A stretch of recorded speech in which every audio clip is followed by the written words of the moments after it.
you can see that the drivers, they have levels of profit that they expect. They know it. So when they see that the levels of profit are going down, their sales they are making are not being changed by the transporters who are seated at home and receive the daily sales. It is fixed. It is difficult for them to change it. But then the drivers who have their cap up, they cap up the profit and their sales and take something from their sales and send the rest to their transport owners. When they see that the money they are getting from the top up is also reducing because people are not boarding these buses, these transport vehicles so much. That's what they started to do. That they do the long stretch breaking the stretches into pieces. Now, if you are going to Kaswa, whilst we can get a car from Achaba Junction, Achaba Station straight to Kaswa, we will not do that. We take it from here to Second.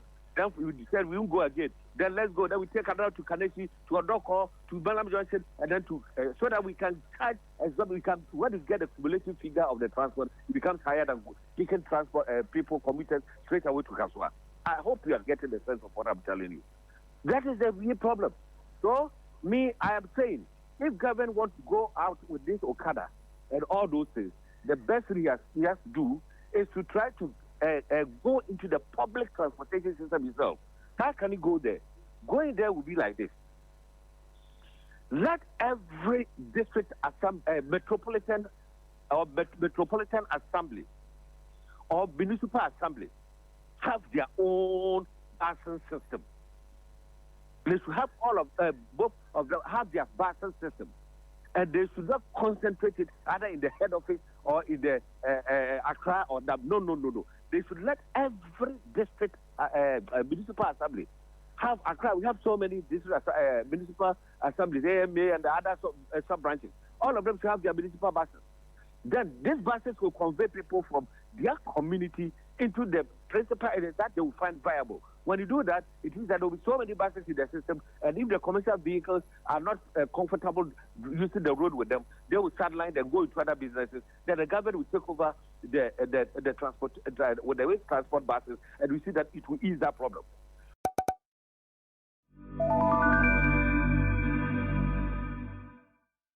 So, good morning to you once again.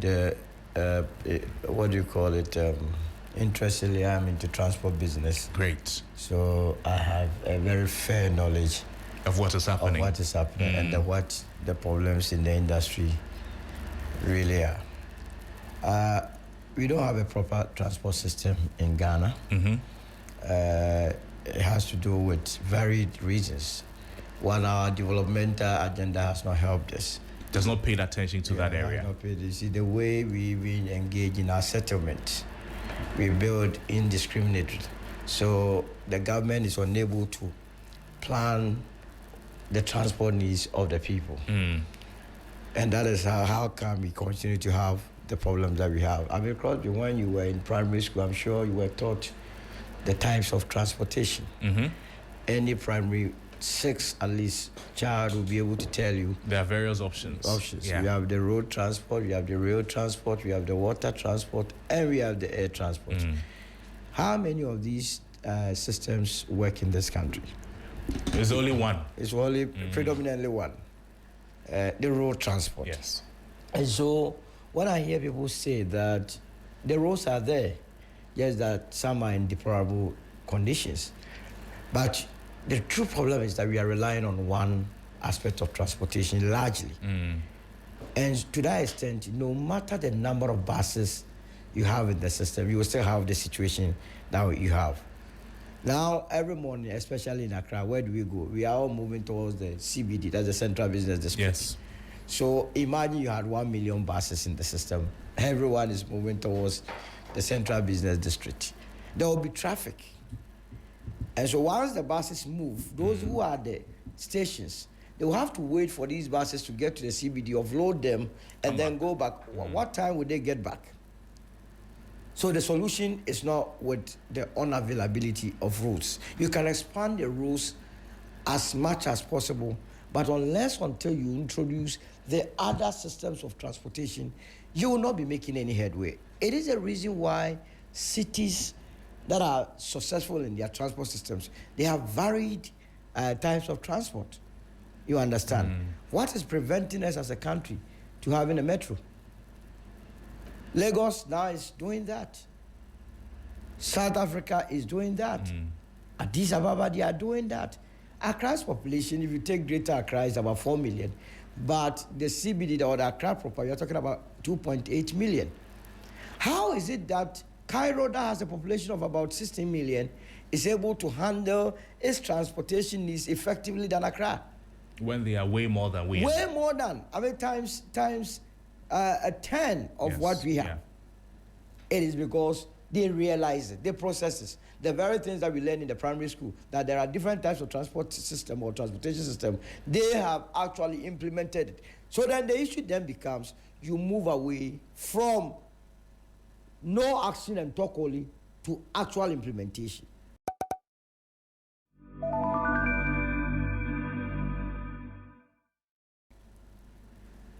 Ofori-Atta to Accra, there must be no reason, there is no justification why we don't have a metro. Or a rail line coming from Ofori-Atta to Accra. So that what then happens is that we have something we call feeders. Those coming from the Bru and other areas, they will be taking your trotros to that converging point and then be picking your metro. And then hop into the train. Absolutely. And these solutions are there. It's not that you are reinventing or you are inventing any new wheel. They are there, ready-made. It's for people in authority to act, to stop their lazy attitude, to move from their comfort zones. If you are made a minister, you move from your comfort zone and think outside the box. One of the first casualties in this administration, President Mahama must understand that, you know, it takes the entire sectors of an administration to make it work effectively. Yes. And that is why many countries don't allow their transport sectors to be run by people who are not effective, who don't have the technical know-how. Is that the case in Ghana at the moment? Our minister is sleeping on the job. It's absolutely the transport minister, Joseph Nikwe. The minister, the substantive, and the deputy, they are sleeping on the job. Both Joseph and Dorcas. And it extends to the director of the ministry as well, because you see, technical support must also be coming from the director of the ministry. What is the person doing? By now, it's getting to the end of the month, he's preparing to go and draw salary. Salary for what work done? When we're experiencing this crisis. When people are queuing late into the evenings, and they say you are drawing salary. Now, beyond that, the next phase of the problem is corruption. And I'm wondering why Ghanaians, when you say corruption, we don't ask further questions. You have been made to believe, or you have been told, which is a fact, that Ghana purchased about 245 buses, the Aayalolo buses in 2016. Is that not the case? True. Aayalolo buses, the buses are Scania. The lifespan of an average Scania bus with a moderate maintenance regime should not be less than 20 years. That one is not even a high maintenance regime. Moderate maintenance regime should last you for 20 years. We bought these buses in 2016. Why is it that only 80 are functional on the road? What happened to the rest? Corruption. You know what? Let's go. And this must be the work of you, the media houses. Go and probe how much each bus costed this nation. Just get that one. Just get that one. And come and sit by your PC and Google how much that bus is sold in the open market. They triple the prices. Because in this country, everyone thinks that he is smart. So the net effect of what they did was that because the prices were up way above its original price, at the end of the month, how much is supposed to be paid was so much that the company is left with virtually nothing to engage in maintenance. And that's why you have that problem there. Purely thievery, purely corruption. And so anytime I hear government entities are going to buy buses here and there, hey, avenue for corruption, they are going to kill us. But don't they go through the right procurement? Oh, my brother. How is it that VIP, being managed by the private sector, is surviving and thriving, whereas Aayalolo, which is a Scania bus, a European spec, so strong, we have them packed. It's so expensive. So expensive. Look at the cost we bought it. They overinflated, and I'm calling on, if they say I'm lying, let them produce how much they bought each bus. Because I know about the genesis of that business. We're part of those that lured Scania into this country. In fact, we were going to do the bus rapid system in somewhere in 2014. You, as in when you were... Well, in the private sector. No, as a businessman, we went to Dubai with my partner. No, when Right. you were MPP. No. Private man. When you were Look, MPP. we came here. 2014. Scania was going to support us. Okay. As through- a private business. As a private, no, you know, these Europeans, they are not interested in dealing with government. Okay. Because they know the problems with government. So we came down to Ghana with them. They even introduced a bank from London called HSBC. We came down with HSBC here. What was left was for us to get a bank guarantee. We went to GCB as though the people over there were mumu. You see, these people, we have a lot of people who are just destroying the country. We went to sit with the GCB Right. bank. Let them provide just a guarantee. The people couldn't believe it. Because in the international market, $10 million is like a chicken change, like a microfinance to support us so that they bring the buses for us to implement that bus. No, everyone said no. Later we realized that they say Aayalolo. That's why I could tell you that they inflated the prices way. People were that greedy. Emmanuel,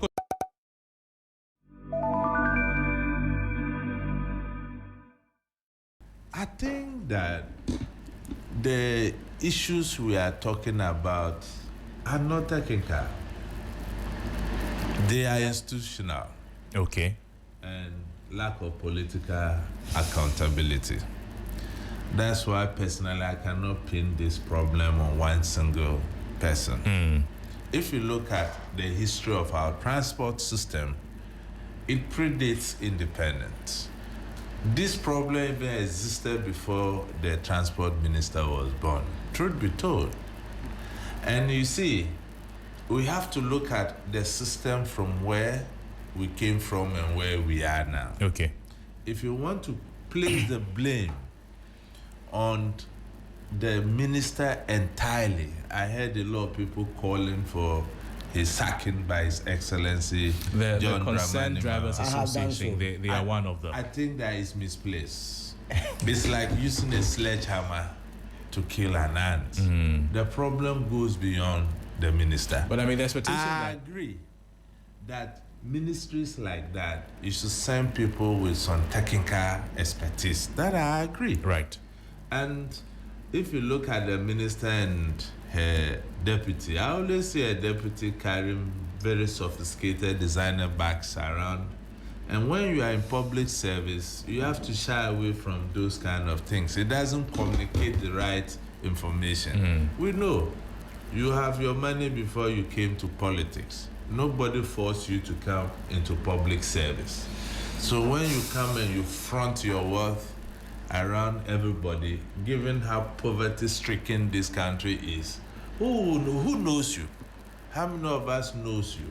How many of us know your background? How many people believe that indeed those wealth you are fronting is coming from you or because of the office you are occupying? You see, let's do a holistic diagnosis of the problem. Our transport infrastructure has largely been this colonial relic we have inherited, and we have failed to modernize the systems. How come in the 21st century, a country like Ghana, we cannot even boast of a railway linking our cities? This is not a technical issue, it is an institutional one. Second, how come we use taxpayers' money, buy buses like Metro, Aayalolo at very inflated prices? And from my research, out of the 245 Aayalolo buses, only 80 are on the road. This is not technical. It's lack of political accountability. So to me, we as a country, we have to do some self-retrospection and see where we want to get to. And you see, we don't prioritize maintenance. We don't prioritize maintaining the old rules. We are interested in creating new ones. Look at successive governments that have come. They cry that creating overpass were the panaceas to decongesting our cities. Is that not it? How many overpass haven't we had? Has it solved the problem? Who is being held accountable? Nobody. Have we taken the pain to look at the cost of money we invested in this overpass? Now we are talking about doing express routes and those things. Good. But have we been able to manage the simple road that is leading to our two major cities? Look at the road from Accra to Kumasi. It's a death trap. How many people died annually from accidents? Very preventable. Even more than some disease. Yeah. So this is not a technical issue. It's an institutional problem. Look at the number of agencies under the Ministry of Transport. What did they do really? Ghana Roads Authority, DVLA, National Road and Safety Authority. I think that we should collapse all these agencies and have a commission of a sort to eliminate these bureaucracies and inefficiencies that only lead to politics. Maybe they are playing... that only lead to corruption. They are playing different roles. Look, the National Road and Safety Authority, for God's sake, let's look at the amount of money we vote to that agency. Yeah. What have they done? People continue to die on the road. We are in the age of technology. We can use technology, we can use cameras, drivers training to check all of this. And we'll be saving more money than having the whole agencies, personnel are drawing salaries from, and at the end of the day, people still die on our roads.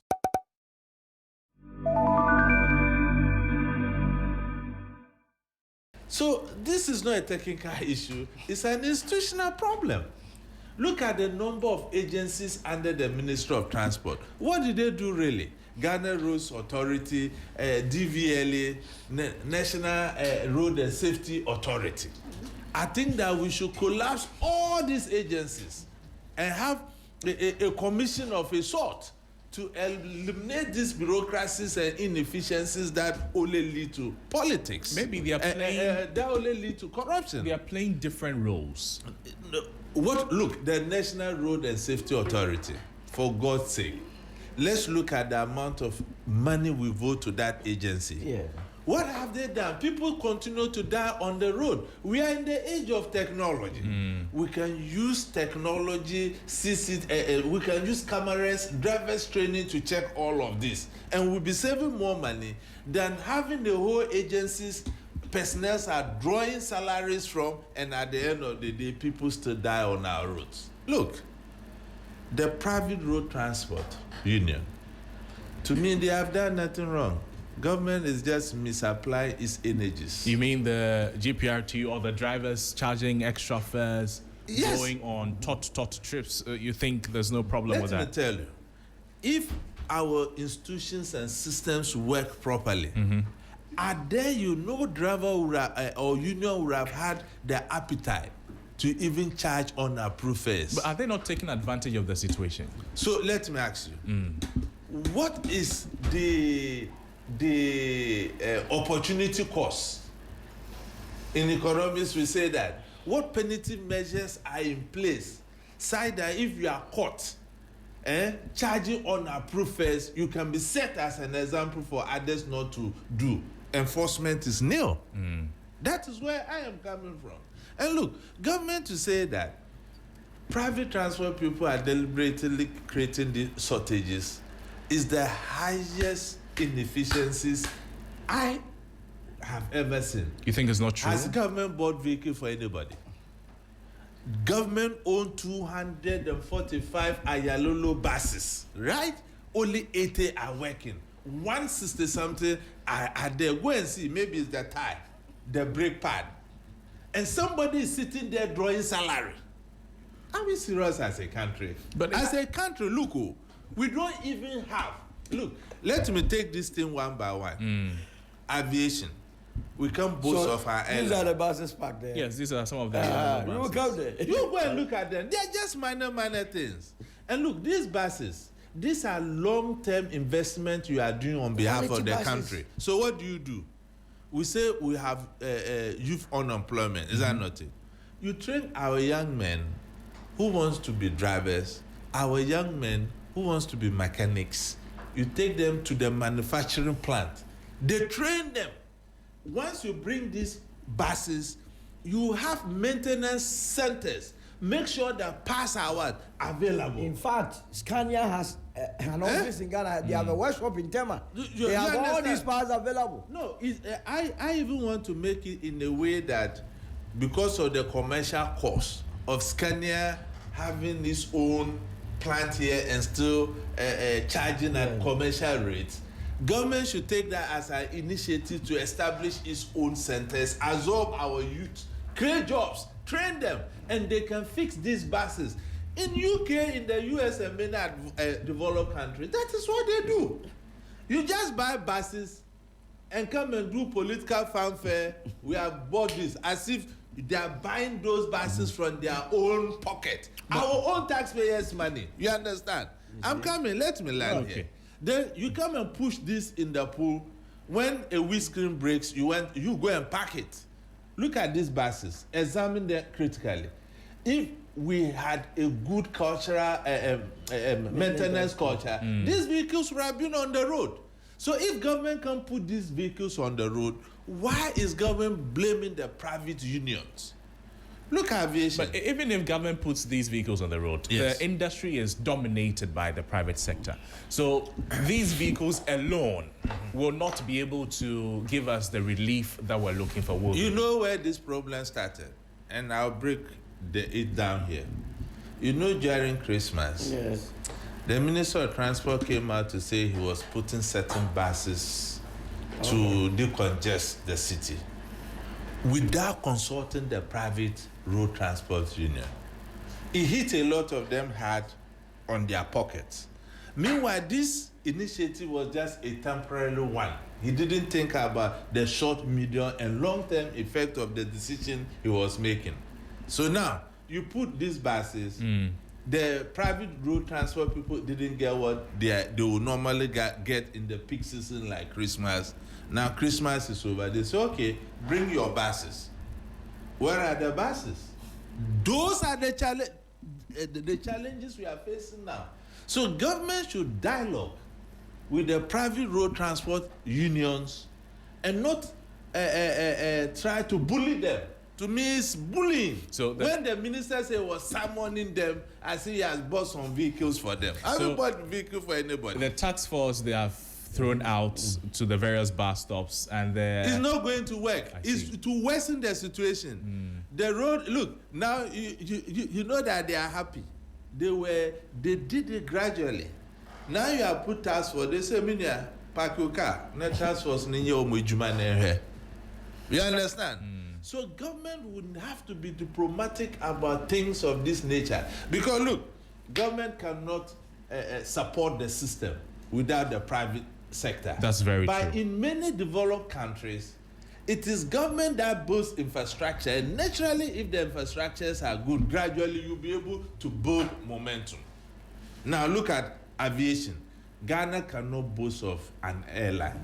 How come? Today, we don't have a presidential jet as a country, and we are knocking our chests as Ghanaians.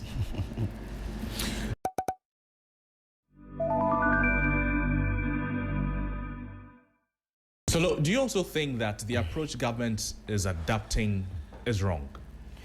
So let me say that Mr. Kuti finally agreed that the minister is not working. That's the point. Because if you are putting the blame on the doorstep of the government, and if you read the Public Financial Management Act, the minister, the chief director, and all those people, their responsibility is very simple. For instance, the minister is responsible for the policy and strategic matters related to the efficient operation of his ministry. We have not been provided with any policy guideline by this ministry right from last year as to how we intend to deal with matters affecting the sector. You see, the way we have been doing this time with that number. The fire service approach. When issues come, quickly we mobilize buses, we go to see the GPRTU, it is resolved a while, then a rest is held again. The GPRTU, I don't have any evidence to suggest that they have deliberately asked their members to park their buses, because it will not even make economic sense. Because they also need money. Where would you park your bus? You know, one of the key problems we face, even with the GPRT people, is that when they go and borrow from the open market, I mean, few of them will even get access to funding from the commercial banks. Majority of them go to these loan sharks to go and borrow to buy their vehicles. And these loan sharks, it's a weekly affair. Very high interest rate, they expect you to be paying weekly. So it will not make any economic sense for any car owner to say, park the car for us to punish government. Hey. The truth of the matter is that it's a message they want to communicate. You think it's a sacrifice they want to make? I have not, and I'm saying that I am yet to see the buses. Because I told you I'm in the industry. This has been the trend. If we were doing trend analysis, if we had a ministry that took data very serious, after every Christmas, we tend to have this situation. Okay. After every Christmas. If you like, cast your mind back, you may go through your archives. It is the same. So a lot of people come to the cities, especially Accra, during Christmas. It takes a bit of time for them to totally leave the city after Christmas. Maybe from the situation we ease from February to March. And so it is the problem. Now, we must still go back and deal with what the issues are. The rail he spoke of. We have rail lines here. Even if we are not gotten to the time that we will have underground trains and so on and so forth, Accra to Tema, the rail line, what is happening to it? What is so difficult that we cannot put it to use? We have Accra to Nsawam. What is wrong with that line? What is the ministry's position on that matter? That is what must concern you. Because you see, no matter the number of buses we put on the road, it will not solve the problem. In fact, it will even deteriorate the roads faster than we all anticipate. So we need to have a shift of focus from this road to rail.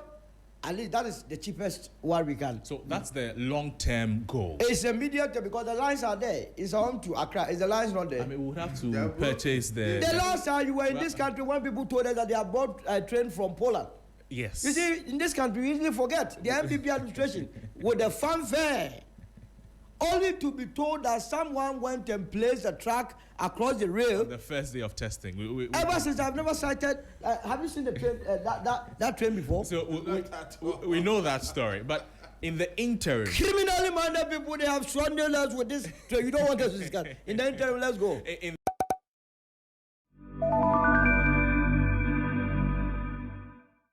Justice, you've spoken eloquently about the traffic situation, but Aayalolo is expected to have a number of buses to help reduce the traffic situation. That is not what we're seeing right now. A lot of your buses, a huge number of them, are not able to work on the roads because they are not in good conditions, because a lot of them are faulty, spare parts and all of that. You've not mentioned how we arrived at that point. Is it a poor maintenance culture on the part of the management or the managers of the Aayalolo company? What has that got to do with the situation? All right, so we all know 245 BRT buses were brought in November to start the Aayalolo service in November 2016. True. Out of the 245 buses, about 72 of those buses were taken to other parts of the country by the powers that be. They were taken away. So right away, the numbers, came down. And then to keep ourselves going and demand from other places, some of the buses, as I speak to you, we have some services that we do at University of Cape Coast, and then the University of Allied Health at Ho, and then some other services. So we currently have about 115, 120 operational buses on the corridor as we speak. And on the 5 traditional corridors, the Dodoa, Adenta, through 37 to the city center. We have Amasaman, Popoase, the city center. We have Kaswa. We operate from Obuom and Ofako. So the 115 buses, all of them are on the roads as we speak? Yes, as we speak today, we have about 112, 150 buses on the corridors as we speak, as I talk to you right now. So if we come to your terminal, we wouldn't see broken down vehicles, or you didn't add that to the number? If you go to the terminal right now, if you go, that's not the terminal, that's the workshop. Yes. At Achimota, our workshop. So, like I'm saying, we've been in operation. November this year will be 10 years. So we have some broken down buses. I mean, some of the buses have been involved in terrible accidents and they've been grounded. And some of the buses have maintenance issues that they go to the workshop and then they go out. So, for example, on the Amasaman corridor, you have a bus going to the workshop to be work done. Just about when it's going out, you have a bus coming from a Adenta corridor going in. So at each point in time, you have buses moving in and out. So if you are not careful, you think most of the buses have been parked there, but that's not really the situation, because you have buses going in and out of the workshop on a daily basis to have maintenance work. So you're telling us that as we speak, you have about 112 buses that are worthy to work on our roads, and they are working right now? They are cut across the 5 main corridors that I just mentioned, yes. I see. But the thinking of many is that they do not see you. You're not on the market. You're not taking advantage of the problem. Boss, how many commuters do we have in the city? How many commuters do we have? And 105 buses being caught up in traffic. Their return journeys are not that frequent. What can we do?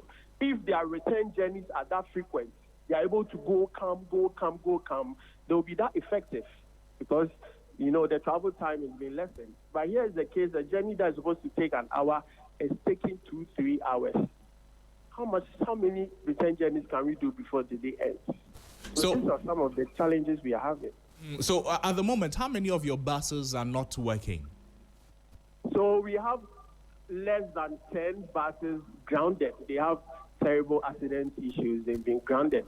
And we have close to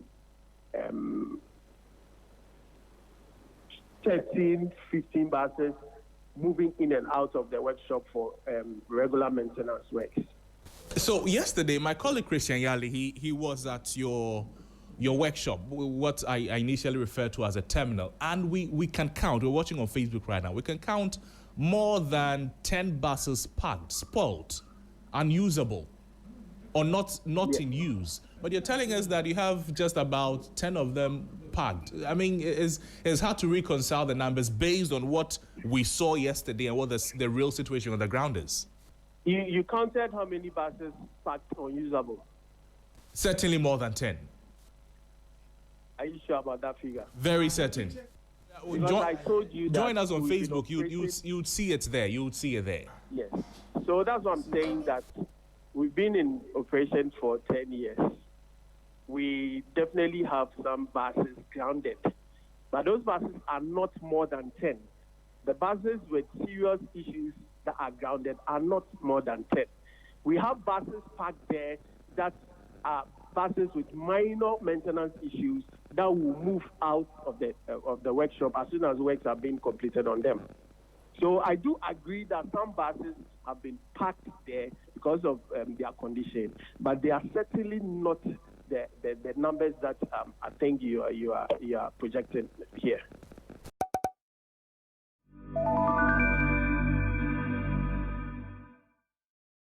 I see. If you have time, if you have time, you can come with me and your reporter, whoever. Justice, we were there only yesterday, but I mean, let's move the conversation forward. So as we speak, is there the likelihood or is there the possibility that you can move from the places where demand is not very high to the areas where demand is high right now? And I'm talking about the Central Business District and the various bus stops in Accra. Yes, so that's exactly what we are doing right now. What we are doing is the very corridors that we are operating on, the demands are equally very high on those corridors. I mean, you don't want to tell me on the Adenta Medina stretch, the demands are not there through Shiashi. The demands are there. You don't want to tell me on the Ashiaman Tema route, the demands are not there. Not to talk of Kaswa, not to talk of Amasaman Pukwase. So it's an issue that we are trying to find a lasting solution. Okay. Justice, stay on the line for me. Emmanuel Coating is here in the studio with me, as well as Solomon Owu. So they have a few questions to ask because they cannot understand or they cannot seem to marry what we're seeing from yesterday, the videos we captured from the Aayalolo area where you put your buses yesterday and what you're telling us. They cannot seem to understand it. So they have a few questions for you, and then we'll move the conversation on and talk about other subjects. Please. Justice, Very well, sir. Good morning. Yes, boss. Good morning, sir. Okay, Justice, good morning. I guess you are listening. In fact, if you could kindly join us on Facebook. You see, we want to build a country. It looks as if you have been programmed by your bosses like a robot to speak a particular language. Let's be friendly. In fact, let's be it's friendly. not about being friendly. It's about lives that, look, we are talking about lives. Look, people walk miles, wake up at dawn, walk distances because of inefficiencies in the system. And these are videos we are watching live. Only yesterday your reporter was here. His excuse is that this year will be the 10th anniversary of Aayalolo, and they have about 10 buses that are grounded. So what we are watching, what is it? What is this? So I think that we have to credit Ghanaians with some respect. You understand? We can't continue to do things the same way and expecting different results. Exactly. And my good brother must understand that he has relatives who are suffering these things. Exactly. He has friends who are suffering these things. Let's speak truth to power and get the system resolved. Exactly. I know you have to protect your work, but this is not how we protect our jobs. Sometimes we let integrity prevail over other things, especially when we are all seeing the thing black and white, and you are telling us that it's charcoal. How do I comprehend this? Or the classroom we sat is different from the classroom you sat. And this is a reporter reporting live. And what even got me, in this mode is when he said, if you like, you can come and he'll take you there. What, do you have a different yard from this one? Mr. Question, you're not asking him a question, ask him a question. So please, Mr. Justice, let's be honest with the system. We want to fix the system. So, and even the buses here, yes. you can count more than 20. Look at Solomon, your question. Mr. Safo, good morning. I just heard you say that it's 112 buses that are working. Are you by that saying that you have 133 buses not working? And if they are not working, what's the issue with the buses? Well, I made mention, if you permit me, I wanted to respond to, is it Mr. Kwashi? Emmanuel Coating. Mr. Kote, thank you, sir. I mean, it's an issue that we are all concerned about, and respectfully, we will not come and try to, play on the intelligence of Ghanaians. Justice, please stay on the line with me. Christian Yali, he was a reporter who was at the Aayalolo area yesterday. Let's connect with him. Christian, good morning. Thank you for joining us. Please clarify for us, what was the situation when you went to the Aayalolo area yesterday? Crosby, in fact, when it gets there, because we were not allowed direct access into the yard, we just observed things from the exterior, from outside. What did you see? What we saw was a very ugly picture. A lot of the buses that are not having their tires fixed, so they are completely Christian, grounded. when you say a lot, how many is a lot? There are intents of them. I could count from outside about 40 buses. Say again, 40, Christian, 40. Yes. They could car up to 40, and there are other VIP buses as well that are parked there. Oh, but Christian, Justice says that they are less than 10. No. They cannot be less than 10. Even when you look at the video, that we shot from outside, right from the gate all the way to the back there, the buses are more than 10. 10. As for 10, it is more than 10. Thank you. More than 10. You Christian. can show him the video to watch the video himself. There are more than 10 buses in that yard. So, Christian, thank you. Christian, thank you so much. Christian Yali is a reporter who was at the Aayalolo area yesterday, and then he says that he saw more than 40 buses. It's true. Look at the And then see them. the video evidence we have to corroborate the same. But Justice, please help us understand. I mean, So I'm saying that we have buses that have terminal issues, buses that have accident issues, and some deep issues that have been grounded. I said that. And I'm also saying that buses do come in and go out on daily basis for maintenance work. So I don't know if your reporter is lumping all those buses together or is stating categorically that they have 40 buses that are grounded, which I'm saying cannot be the case. Because we did 245 buses were brought in, 70-something were taken out, do the math. And we are having some services across the country. We are running some services at the airport, about 10 buses. We have some services at the Kumasi airport. We have some shuttle service at UCC and Ho. Take that from the number. And then the number of buses on the corridor. And then how do you arrive at 40 buses being grounded? I mean, unless we had more than 245 buses. So I'm saying that buses are grounded. That's true. We are not denying that fact. But it's not the number that you are trying to project. Okay. That's all we are saying. Okay. I don't see any. So let me have a last bite. Justice, thank you. Justice, thank you. Thank you so much, Justice. We appreciate your time with us. Thank you, sir.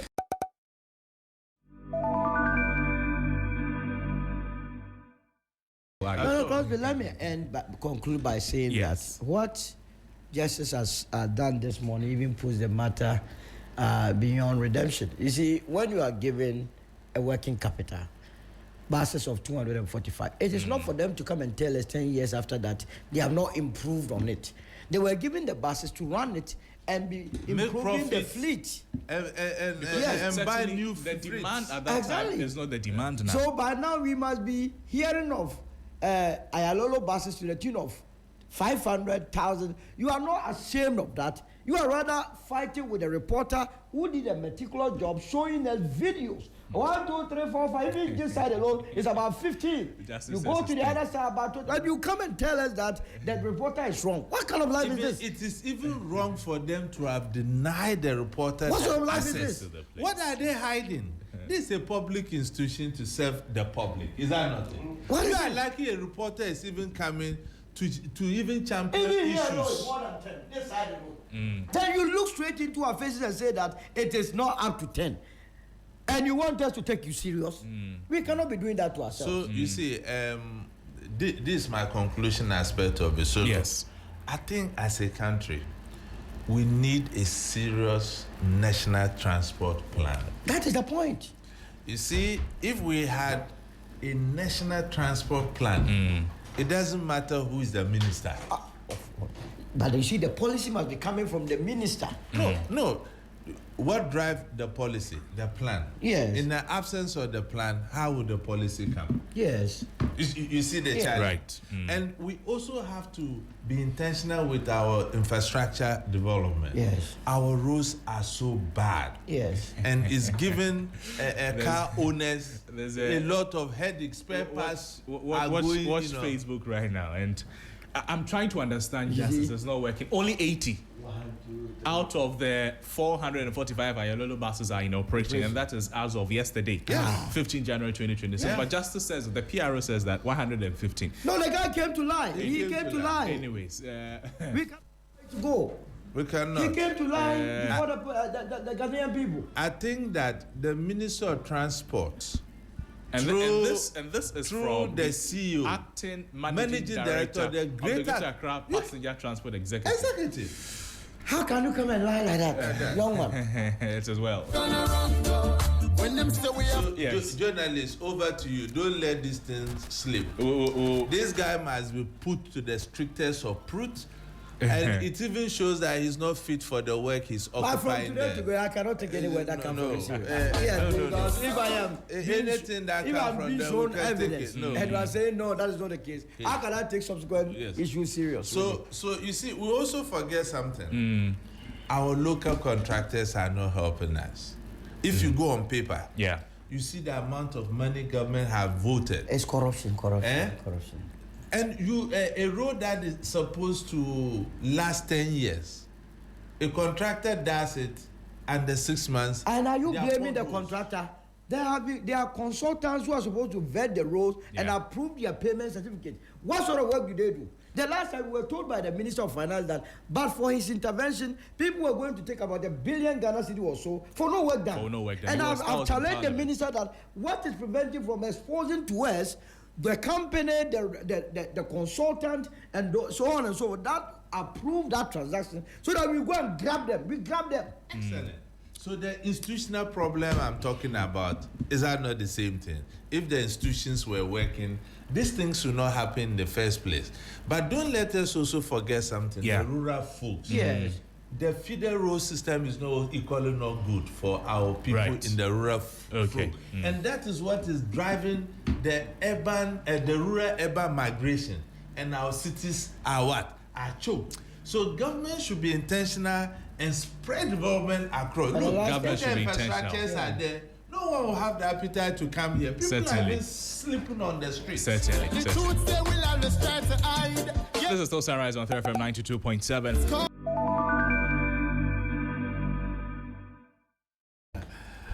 My brother, the Ofori-Atta Saga seems to be unending. And I think Ken has not been fair to his party, the party that gave him the opportunity to serve as the finance minister. Right. And the good people of this country. In fact, I've said it countless times here with my good brother Solo. But if Ken knows he has done nothing, simply come home. Why are you doing this theatrics? And from all indications, look at even the resident he's living in the United States of America. Very expensive residence. And I know Ken is from a family who are well-to-do, but I can also remember that prior to the 2016 elections, Ken was on the traffic lights taking coins from citizens to contribute to a change that we so desire in this country. So what happened to that change, Ken? And you see, Ken and Co are setting very bad examples that tomorrow somebody will come with brilliant ideas to save this country, and the good people of this country will say, well, we saw those kind of things in the past and nothing has happened. And so if you recall, those days we said Nana Akufo-Addo was from a rich home, he's elderly, he has not got anything to lose, he doesn't need our money. He was coming to ride the heels of his late father to rescue Ghana and rescue Ghana. At a point, with he drank Calipo to demonstrate how down to earth he was. But when he became president, he became the Nicaraguan of our time. And to be honest, Ken is not helping the cause of the party. And if you look at the party at its current state, I think we all need to do self-reflection and help the party to come back to its former glory, because we need a very credible opposition party to keep the NDC government in check. Maybe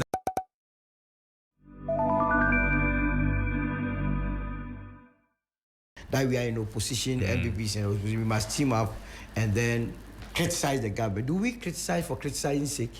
or you do constructive criticism. Criticism is Mind you, we are all take in what? We are all competitors in the game. How can we work together with a bunch of corrupt individuals to criticize the government? What moral turpitude? Whom are we discussing? Ken Ofori-Atta, someone that was described by Nana Akufo-Addo in 2018 as a national asset to the state. So, in the mind of Nana Akufo-Addo, he was a national asset because he was fully looting us. Is that what Nana Akufo-Addo was telling us? That come back to your own country. As a former finance minister, someone that loved the country so much, at the point he was sick, he told us that no, he loved Ghana, so he would work. He won't abandon his children. No, but because of him, I have set new standards for myself, and I have different principles. That I never trust anybody that wears white. Never trust. Kuting is wearing a. I'm coming there. Never trust anybody that keeps the hair down. Never trust anybody that quotes the Bible. Is that the gospel according to Solomon? Never trust anybody who comes to government and say, I'm not taking a salary. Okay, Kuting, you're not in government. You understand? I'm not saying you're not taking it. It's only two that matches your No, white and your. the man came here and he's trying to do otherwise. So, Solo has created another gospel in the Bible. The gospel according to Solomon. So, Ken Ofori-Atta says he's not coming. He's not coming. Oh, he must be brought back. He is fighting his extradition to Ghana. Yes. This is the land of And then your birth. his eyes detention conversation as well. No. You understand? He can't fight it now. Look, let's put this forward. I'm sure Ghanaians saw the detention center, Yes. the bed our former finance minister is being holed up in. This is a disgrace to Ghana. Yes. What have you done? You are run away. No, he said he hasn't done anything. International media is beaming a man who once sat at international But you know what even makes it very serious is that signed when this matter for me and you I'm coming. and our children. When this whole matter started, what were we told by his lawyers? They presented the situation as though Ken Ofori-Atta would die tomorrow. And well. No, from all indication, These lawyers we have in this country. These lawyers we have in this country. I think Davis. So what do they know that we don't know? Is, Frank Davis and Frank Go. Davis.